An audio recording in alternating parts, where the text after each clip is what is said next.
Gracias Dios porque nos amas, porque podemos saber que tú siempre tienes algo preparado para nosotros. Te ruego Dios que seas tú hoy hablando a nuestros corazones y que tu Espíritu Santo haga la obra en nosotros. Bendito eres Dios. Amén. Bueno hermanos, pues como les decía vamos a estar en el capítulo 65 y 66 del libro de Isaías. Estos últimos capítulos, Isaías, así como en los primeros se refirió al pecado constante de Israel, en el capítulo 65, bueno, en los últimos capítulos, habla acerca de la gloria venidera, de lo que Dios iba a hacer en aquellos a los que Él ha llamado, aquellos que han respondido al llamado de parte de Dios.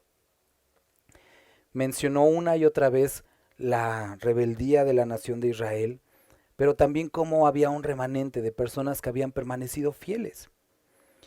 Y después describe, vimos en algunos capítulos de Isaías, algunas referencias a lo que se llama el reinado milenial, cuando Cristo establece su reinado en la tierra, y estos últimos dos capítulos tienen que ver con eso. Vamos a iniciar leyendo. Dice, fui buscado por los que no preguntaban por mí, fui hallado por los que no me buscaban. Dije a gente que que no invocaba mi nombre, heme aquí, heme aquí. Entonces, en este último capítulo, Dios está hablando a Isaías acerca de algo que en el momento no podían entender, que incluso muchos hablan que esto fue el por qué Isaías murió de la forma que murió. Muchos hablan que murió aserrado o sea, los propios judíos lo metieron en un tronco y lo partieron no a la mitad, sino como de abajo hacia arriba, por esto que estaba diciendo, la posibilidad de que personas como tú y como yo pudieran conocer a Dios.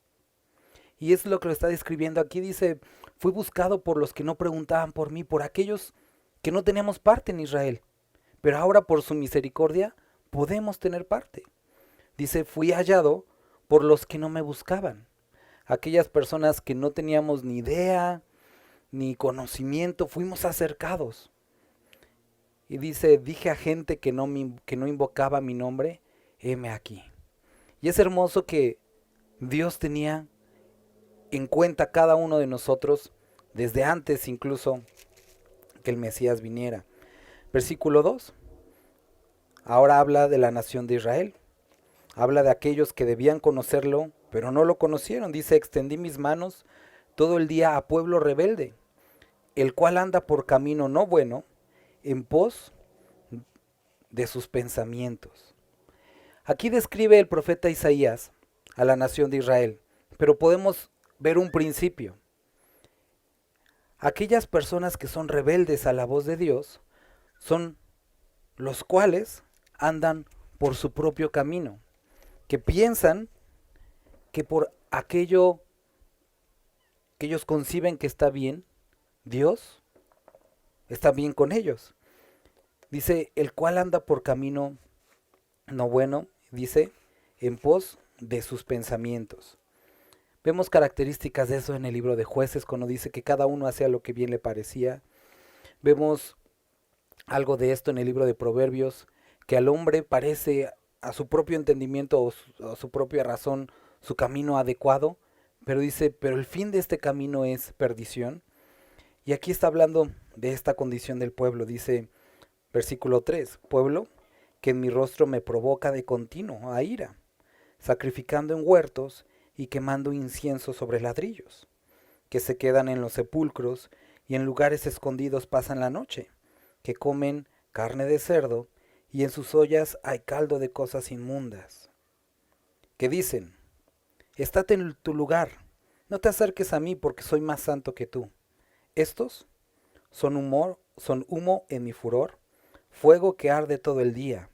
He aquí que escrito está delante de mí, no callaré, sino que recompensaré y daré el pago en su seno. Por vuestras iniquidades, dice Jehová, y por las iniquidades de vuestros padres juntamente los cuales quemaron incienso sobre los montes, y sobre los collados me afrentaron. Por tanto, yo les mediré su obra antigua en su seno.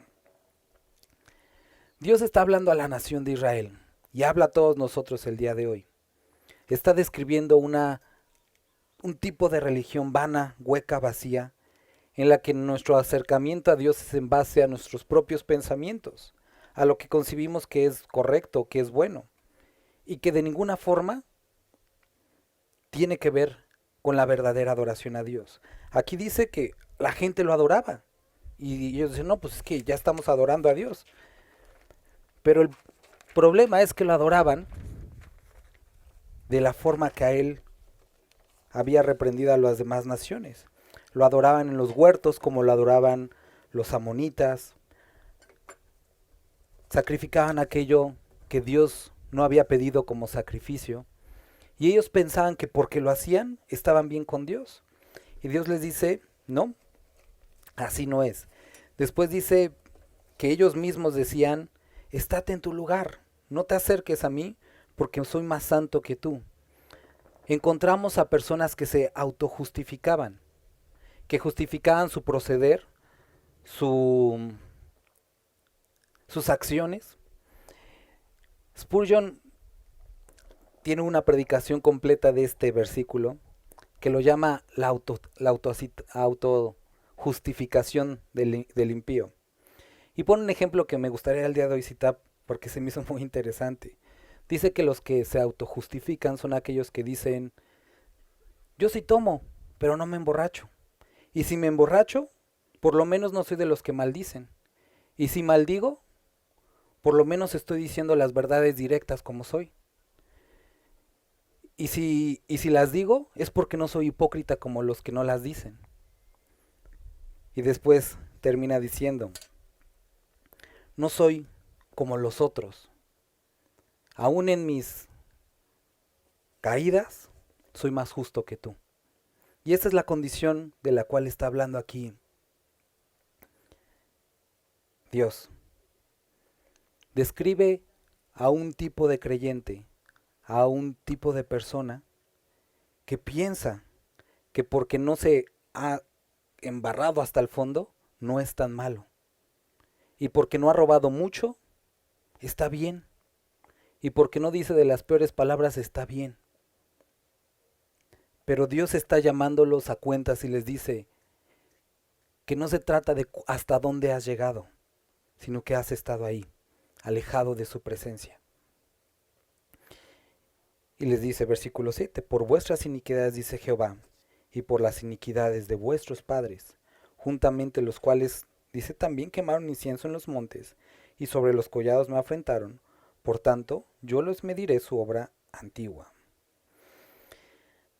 Dios, recuerden, estaba llevando cautiva a la nación de Israel por causa de sus pecados, por lo que habían hecho. Y aquí les está recordando esto antes de hablar acerca del fin de los tiempos. Así ha dicho Jehová, versículo 8, como si alguno hallase mosto en sus racimos, y dijese, no lo desperdicies, porque bendición hay en él, así haré yo por mis siervos, que no lo destruiré todo. Sacaré descendencia de Jacob, y de Judá heredero de mis montes, y mis escogidos poseerán por heredad la tierra, y mis siervos habitarán allí, y será Sarón para habitación de ovejas, y el valle de Acor para majada de vacas, para mi pueblo que me buscó. Pero vosotros, los que dejáis a Jehová, que olvidáis mi santo monte, que ponéis mesa para la fortuna, y suministráis libaciones para el destino, yo también os destinaré la espada, y todos vosotros os arrodillaréis al degolladero, por cuanto llamé y no respondisteis, hablé y no oísteis, sino que hiciste lo malo, delante de mis ojos escogiste lo que me desagrada. Dios está nuevamente recordándoles a Israel, y esto es algo importante para todos nosotros el día de hoy, que el problema de la nación de Israel no era la falta de conocimiento, no era la falta de dirección, la falta de profetas, la falta de hombres y mujeres que hablaran qué era lo correcto, qué era lo que Dios pidiera, ni siquiera el desconocimiento de aquellas cosas. El problema que ellos tenían es lo que dice aquí, que habló una y otra vez, y ellos decidieron delante de él no ir y elegir lo malo. Esto es lo que nos dice en el Nuevo Testamento, que esta es la condenación, que la luz vino al mundo y los hombres amaron más sus tinieblas. Queridos hermanos, no veo aquí a nadie nuevo, a nadie sin el Evangelio. Todos los que estamos aquí conocemos qué es lo que Dios quiere, que pide de nosotros. Recuerda estas palabras. El problema del por qué persistimos en nuestro pecado es porque lo hemos decidido, no por ninguna otra razón.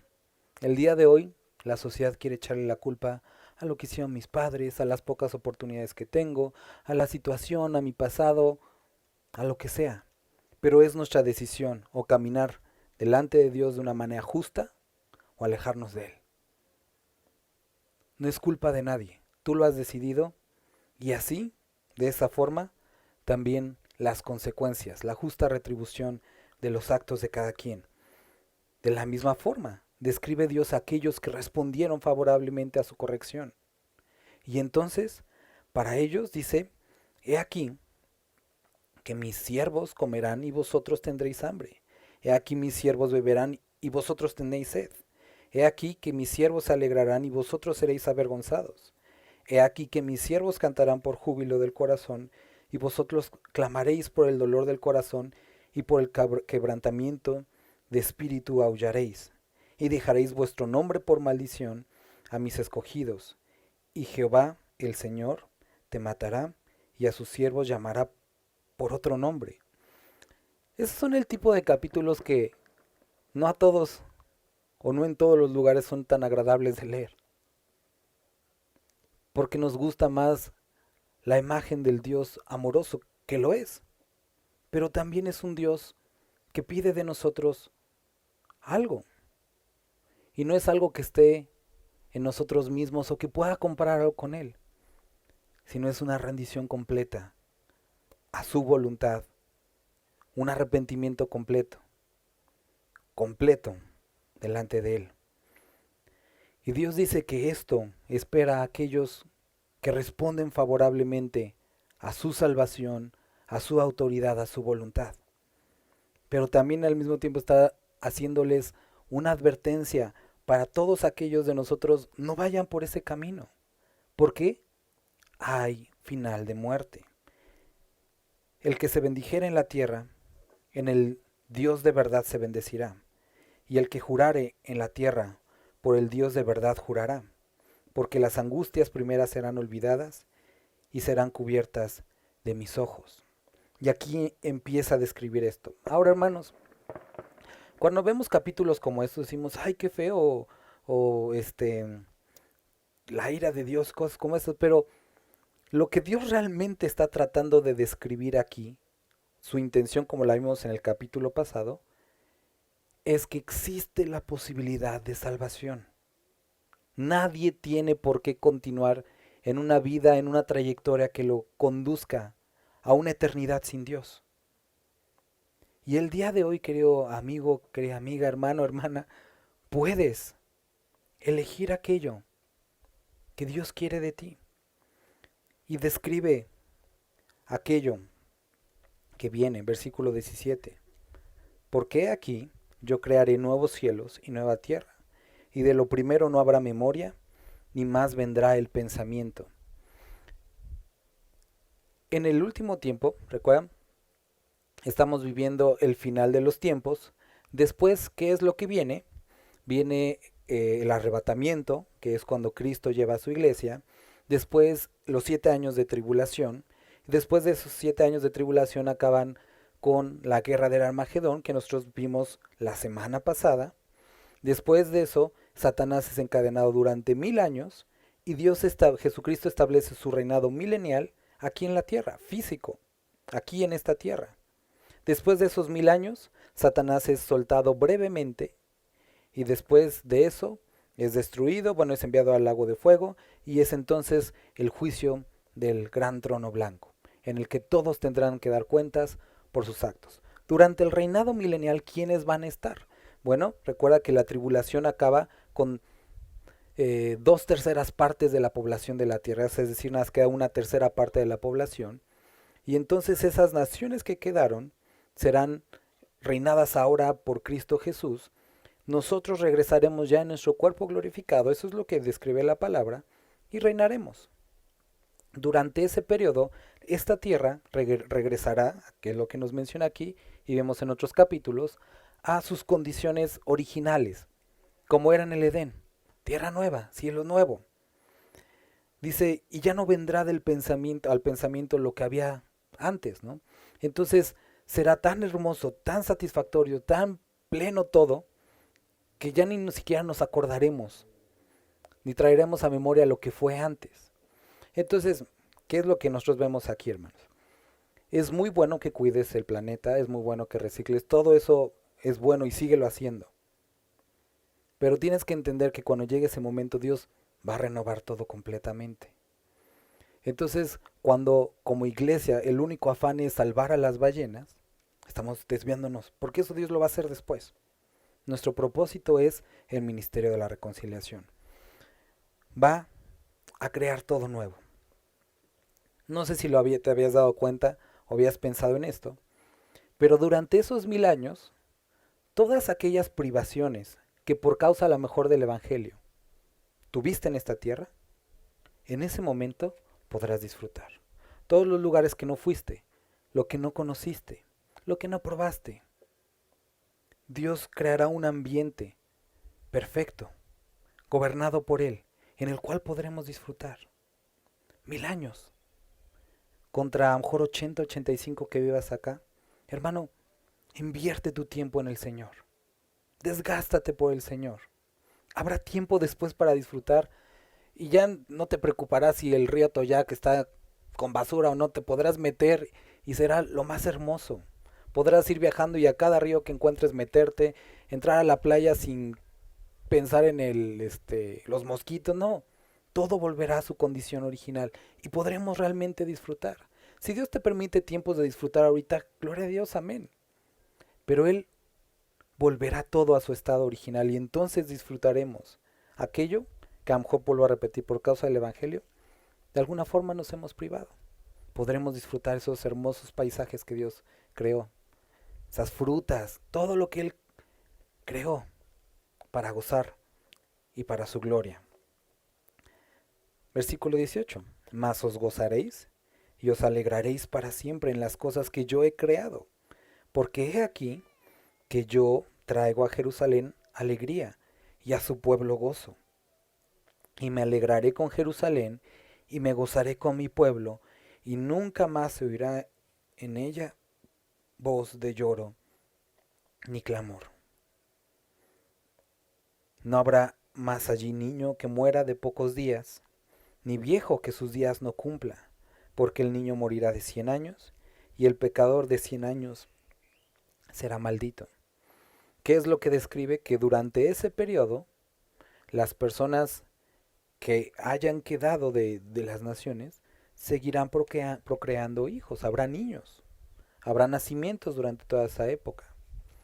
Pero al haber condiciones ambientales diferentes, nos describe que también la esperanza o la cantidad de años que pueda vivir una persona van a ser muchísimo más, a tal grado que el que muriera a 100 años van a decir, era un chamaco, ¿no? Entonces vemos que las personas van a poder vivir mucho más tiempo, pero también al mismo tiempo describe que aquel pecador de 100 años será maldito. Y describe este aspecto de la justicia de Dios. En este tiempo, Cristo mismo gobernará y la justicia será verdaderamente expedita en ese momento. Justo, condiciones completamente diferentes. Siguiente versículo, dice, edificarán casas y morarán en ellas, plantarán viñas y comerán el fruto de ellas. No edificarán para que otro habite, ni plantarán para que otro coma. Estaba escuchando un reportaje en esta semana de lo que está sucediendo en Hermosillo. Mencionaban una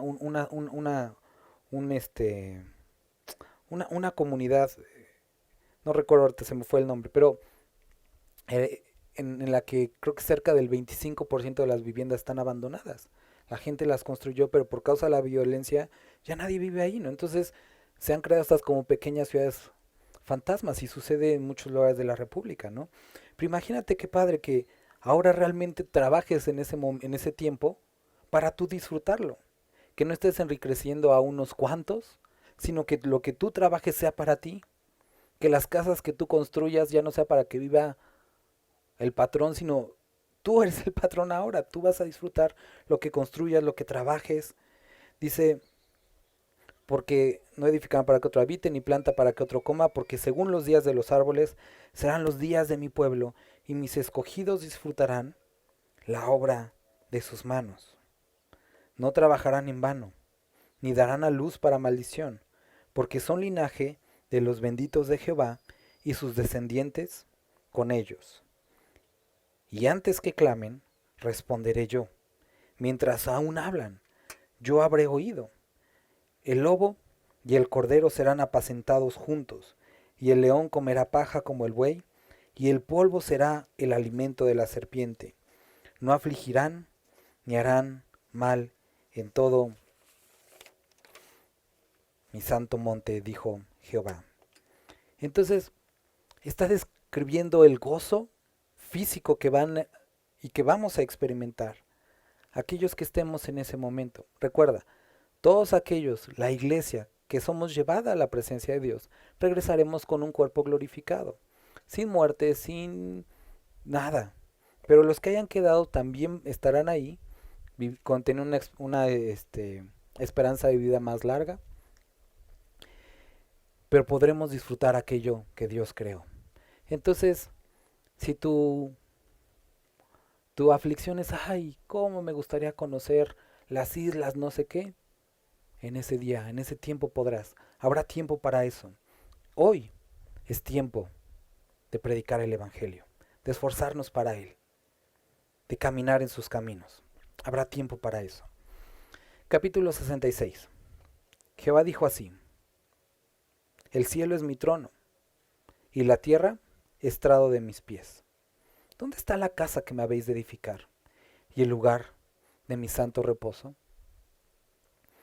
Durante el periodo de la tribulación, describimos que se va a reconstruir nuevamente el templo, para lo cual ya hay planes desde el día de hoy.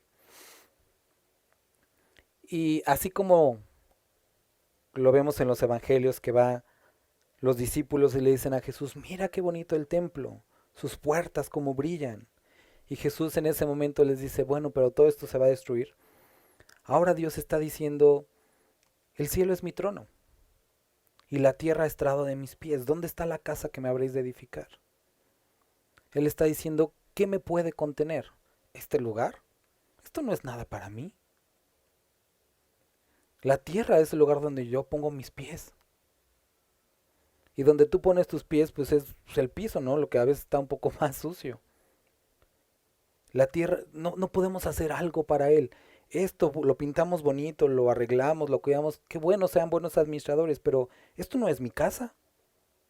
Esto no es donde yo vivo. Dios no vive aquí, ni es el velador en las noches. Dios no está en un templo físico. ¿Dónde está el lugar de mi reposo? Después dice, mi mano hizo todas estas cosas. Y así todas estas cosas fueron, dice Jehová. Y ahora describe, y esa es la perfecta conclusión para el libro de Isaías. Y pon mucha atención, hermano. Pero miraré a aquel que es pobre y humilde de espíritu, y que tiembla mi palabra. ¿Dónde habita Dios? Nos describe también otra parte del Antiguo Testamento. Y en el Nuevo Testamento se vuelve a citar que Él habita con el pobre de espíritu, con el humilde. Ahora, la palabra que se utiliza específicamente en este lugar, humilde, la palabra en hebreo es literalmente lisiado. Aquella persona que se considera lisiada espiritualmente, es decir, que por el pecado que ha vivido es insuficiente y necesita de Dios. Aquella persona que ha llegado a la condición de decir, si no estás conmigo, me muero. Te necesito. Y dice, pero miraré a aquel que es pobre y humilde de espíritu y que tiembla mi palabra. Dios no vive aquí, ni en ninguna capilla, pero Él pone sus ojos para habitar con el que es humilde y que tiembla su palabra. Acabamos de ver una descripción de una falsa religión. Y lo que Dios nuevamente nos pide, hermanos, después de todo el libro de Isaías, tiembla mi palabra. ¿Recuerdas el capítulo pasado cuando el profeta está citando, Dios, si nos salvaras nuevamente como anteriormente? Y él dice, si mi pueblo volviera a temblar, cuando mi presencia se derramaba, como en el monte, cuando dio los mandamientos, cuando el pueblo dijo, Moisés, habla tú con Dios. Es mucho para nosotros, aquí estamos bien. Y temieron a él. Y no solamente él, sino que los pueblos que estaban alrededor temieron a Dios por causa de lo que Dios había hecho en su pueblo. Llegan a la tierra y cuando llegan a Jericó, las personas de Jericó, Rahab les dice, es que los de aquí tienen miedo, porque han escuchado cómo los sacó de Egipto. Y el temor de Jehová estaba sobre los pueblos. Y eso es lo que está describiendo, que ese es el tipo de personas que Dios busca. No los que vienen los domingos, y no es que esté mal, qué bueno que venimos, sino los que todos los días tiemblan a su palabra, que escuchan su palabra y tienen temor de Dios, y que viven de acuerdo a lo que Dios ha dicho, porque creen que es verdad, porque creen que Dios hace lo que dice, porque como dice Hebreos, que los que se acercan a Dios tienen que creer que le hay y que es galardonador de los que le buscan. Vuelvo a leer. Miraré a aquel que es pobre y humilde de espíritu y que tiembla a mi palabra. ¿Recuerdas? Hace un par de meses vimos Mateo y dice, bienaventurados los pobres de espíritu, porque de ellos es el reino de los cielos. La pobreza de espíritu es esa condición en la que dices, te necesito a ti. Si no es contigo, no tengo nada. Continúa. Y dice, el que sacrifica buey es como si matase un hombre. Éxodo describe que Dios abomina los sacrificios humanos. Por lo tanto, dice que ese sacrificio para él es abominable. Los que basan únicamente su adoración en sacrificar ovejas como si degollasen a un perro. El que hace ofrenda como si ofreciese sangre de cerdo. El que quema incienso como si bendijese a un ídolo. Y porque escogieron sus propios caminos y su alma amó sus abominaciones. No importa lo que sacrifiques, no importa lo que des, no importa las cosas que puedas hacer por Dios si has elegido tus caminos. Esta es la falsa adoración. Aquel que decide darle algo a Dios para déjame vivir como yo quiera. Y Dios dice, todo eso que das es abominable. No me sirve de nada. No estoy empobrecido. Dios no está en necesidad.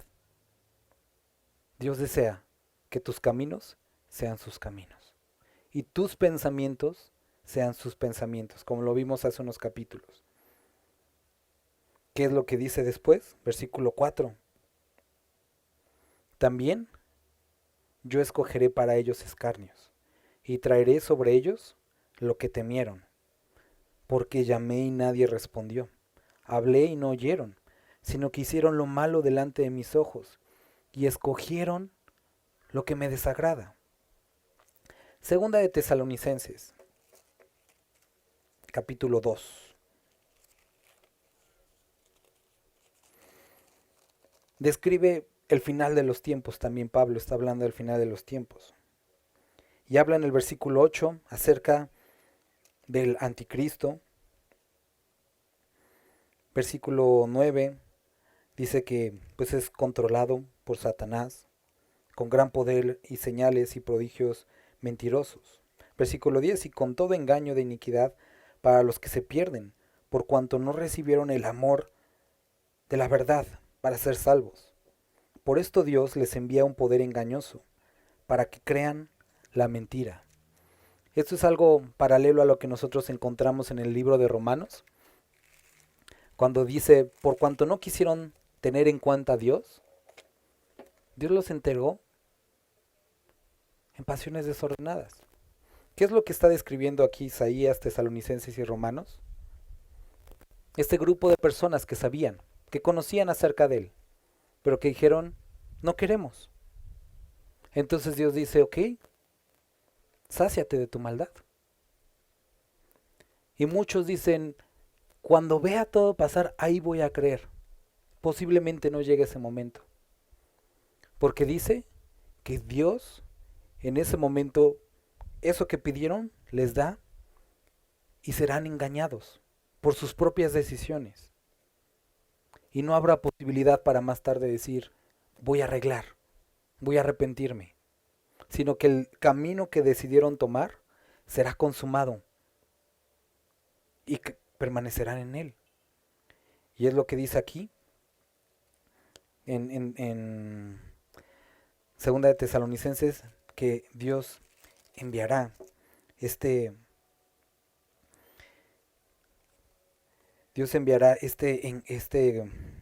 les envía un poder engañoso para que crean en la mentira, hablando de cómo Dios, aquel tipo de gobierno que desearon, gobernado por el anticristo, gobernado por Satanás, eso es lo que iban a tener. Y aquí es lo mismo que nos muestra en el libro de Isaías. Dice, también yo escogeré para ellos escarnios y traeré sobre ellos lo que temieron, porque yo los llamé, pero no respondieron, les hablé y no oyeron, sino que hicieron lo malo delante de mis ojos y escogieron lo que me desagrada. Versículo 5. Oíd palabra de Jehová, vosotros, es decir, los que estamos aquí, los que tembláis a su palabra, y espero que esta sea la condición de tu alma el día de hoy, que tiembles a su palabra. Vuestros hermanos que os aborrecen y os echan fuera por causa de mi nombre, dijeron, Jehová se ha glorificado, pero él se mostrará para alegría vuestra, y ellos serán confundidos.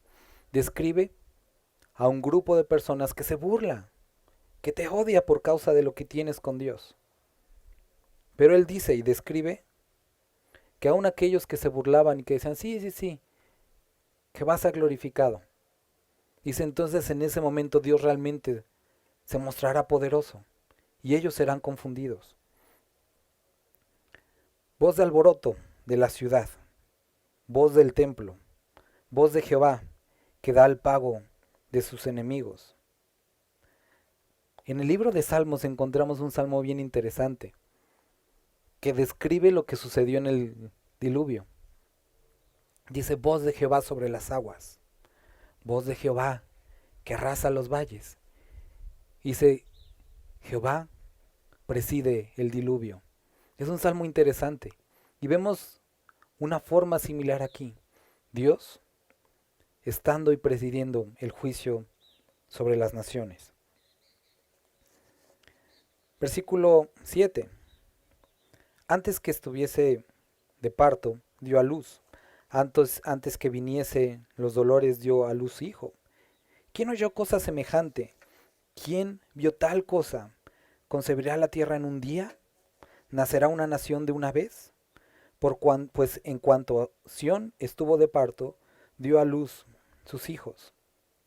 Y este versículo 7 y 8 es un versículo profético, en el que el consenso está en que describe que antes de que todos estos eventos sucedan, la tribulación, la nación de Israel nuevamente se iba a constituir una nación, lo cual ya sucedió en el año de 1948. El 14 de mayo de 1948, Israel vuelve a constituirse como una nación.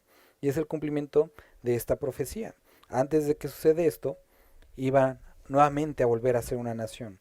Versículo 10. Alegraos con Jerusalén y gozaos con ella. Todos los que la amáis, llenaos con ella de gozo. todos los que os enlutáis por ella. ¿Para qué? Para que maméis y os saciéis de los pechos de su consolación, para que bebáis y os deleitéis con el resplandor de su gloria. Versículo 10 describe una condición. A todos los que aman, que quieren a Jerusalén, gócense con ella. Llénense con ella de gozo a todos los que se enlutan también por ella. Dios ama a su nación. Dios ama a Jerusalén. Y dice, ama lo que Dios ama. Entristézate por lo que Dios entristece, para que también seas parte de ese gozo. Y es una invitación para ti y para mí. No únicamente referente a Jerusalén, que es importante porque la palabra dice, oren por la paz de Jerusalén, pero que ames lo que Dios ama y que desapruebes lo que Dios desaprueba. El día de hoy hay muchas iglesias que se han levantado a aprobar aquello que Dios desaprueba explícitamente. Querido hermano, ama lo que Dios ama y desaprueba lo que Dios desaprueba, para que también seas saciado de sus consolaciones y para que bebas y te deleites de su gloria. Porque así dice Jehová, he aquí que yo extiendo sobre ella paz, como un río, y la gloria de las naciones como torrente que se desborda. Y mamaréis, y en los brazos seréis traídos, y sobre las rodillas seréis mimados, como aquel a quien consuela su madre. Así os consolaré yo, a vosotros, y en Jerusalén tomaréis consuelo. Son palabras hermosas, que Dios describe el amor y el cuidado que tendrá con aquellos que lo han elegido. Y veréis, versículo 14, y se alegrarán vuestros corazones, y vuestros huesos reverdecerán, como la hierba, y la mano de Jehová para con sus siervos será conocida, y se enojará contra sus enemigos. Porque he aquí que Jehová vendrá con fuego, y sus carros como torbellino, para descargar su ira con furor, y su reprensión con llama de fuego.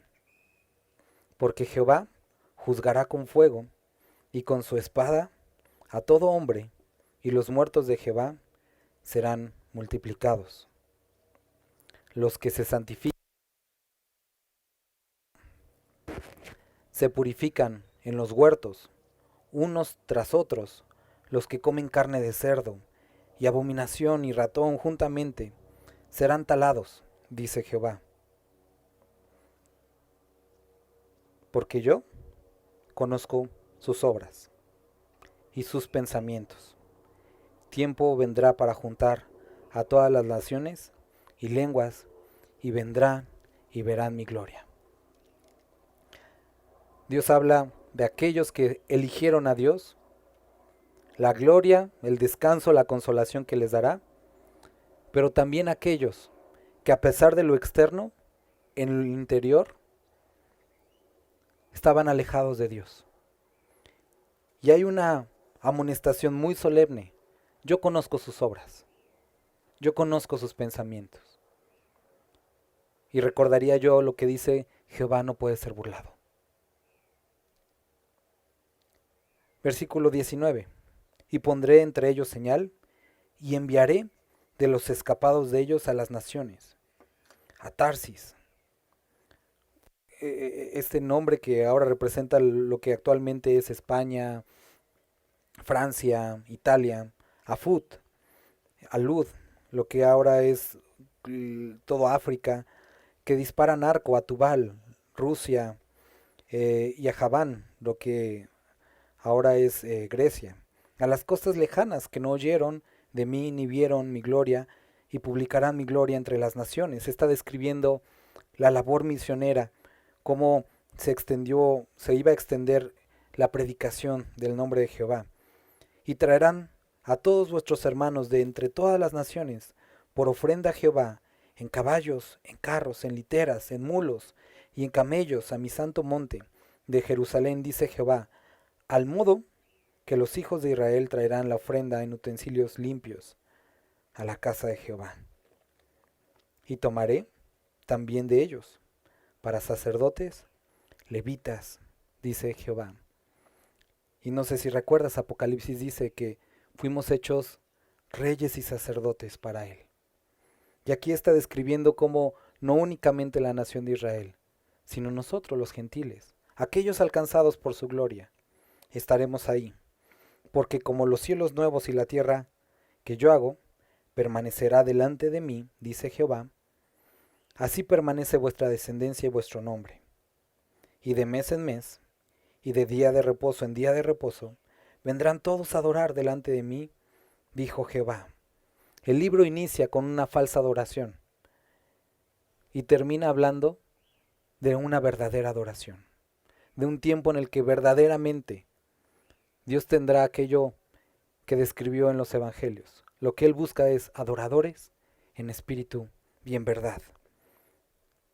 Y al mismo tiempo saldrán y verán los cadáveres de los hombres que se rebelaron contra mí, porque su gusano nunca morirá, ni su fuego se apagará, y serán abominables a todo hombre.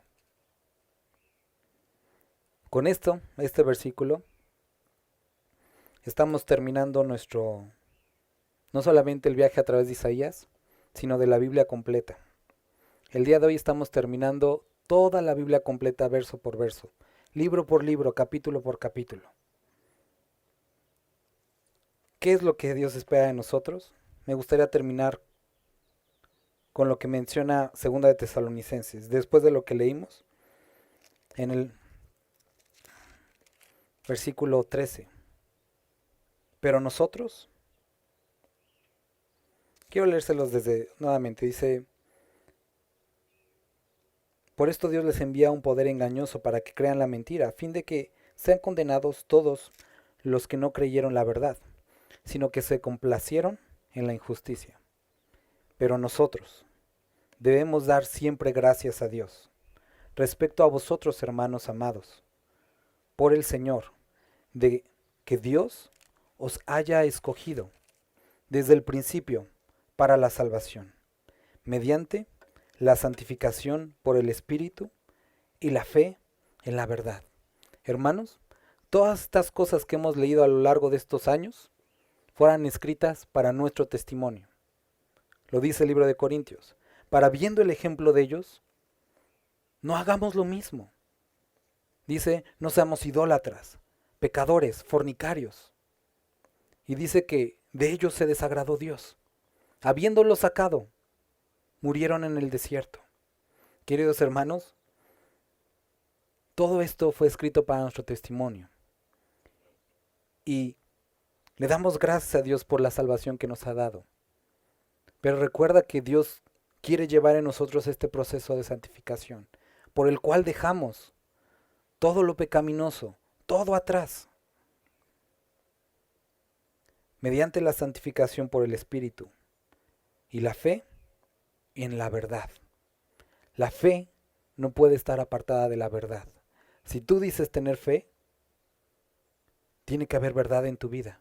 Muéstrame estas obras que describen la fe, que describen el arrepentimiento, que describen haber conocido a Dios. Si no, la fe de tal es vana. Dice, a lo cual os llamó, versículo 14, mediante nuestro evangelio. El evangelio es lo que predica, para alcanzar la gloria de nuestro Señor Jesucristo. Así que, hermanos, estad firmes. Y el día de hoy les vuelvo a decir, hermanos, estad firmes en la fe que alguna vez conocimos. Y retened la doctrina que habéis aprendido. Que no seamos como de los cuales Pablo escribe, Gálatas insensatos. ¿Quién os fascinó para dejar la verdad? También les dice, habían empezado bien. Y habiendo comenzado por el Espíritu, ¿van a acabar ahora por la carne? No, hermanos, estad firmes.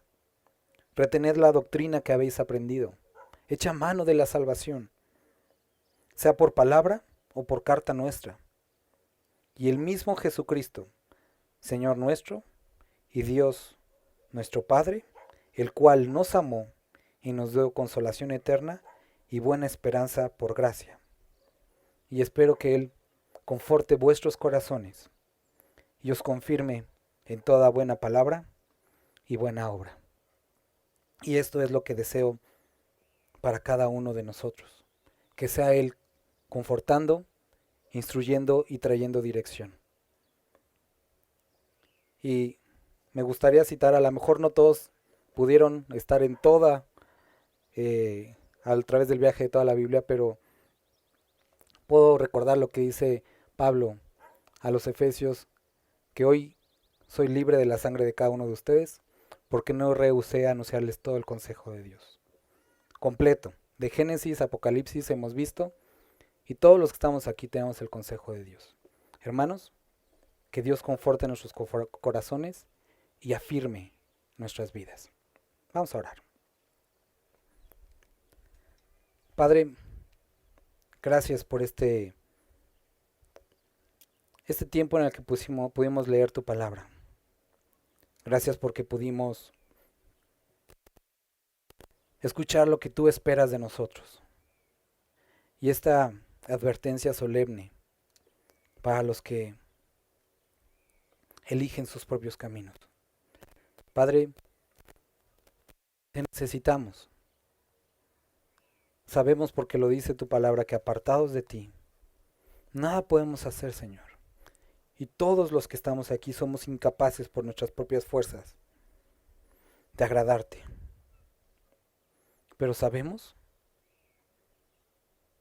que si nos acercamos a ti, tú estarás cercano a nosotros. Y en ti, todas las cosas no son posibles. Para nosotros todo es imposible, pero para Dios no hay nada imposible. Y Padre, deseamos hoy de tu palabra, deseamos hoy de tu guianza. Te ruego que mires el corazón de cada uno de los que estamos aquí, que confrontes nuestra vida a la verdad y que seamos llevados, acercados a ti nuevamente, Padre. Te necesitamos, Dios. Te alabamos, Padre bendito. Gracias porque eres bueno. Amén.